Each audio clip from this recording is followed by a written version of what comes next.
దాడి చేయడం జరిగింది. మరి వారిని పరామర్శించడం కోసం మా BRS party working president Shri KT Rama Rao గారు, మరి మాజీ మంత్రి శ్రీమతి సబితాంద్ర రెడ్డి గారు అందరం కూడా ఈరోజు ఇక్కడికి రావడం జరిగింది.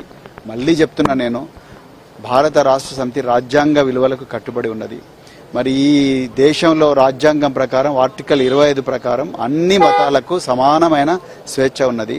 వారు పాపం మరి ఉద్యోగానికి రాజీనామా చేసి రిటైర్ అయిన తర్వాత ఇక్కడ మరి లక్షలాది మంది హిందువులకు అన్ని వర్గాలకు వారు రాజ్యాంగబద్ధంగా మరి ఇక్కడ ధర్మ ప్రచారం చేసుకుంటా ఉన్నారు. కానీ లేనిపోని అవాకులు చౌకులు బట్టి మాదే నిజమైన రామరాజ్యం అని చెప్పి కొంతమంది అల్లరి ముక్కలు నిన్న దాడి చేసిండ్రు. మరి ఇది రేవంత్ రెడ్డి పూర్తి వైఫల్యం అని చెప్పేసి సందర్భంగా చెప్తున్నా. ఒకవైపేమో రాహుల్ గాంధీ మరి రాజ్యాంగం పట్టుకొని తిరుగుతూ ఉన్నాడు.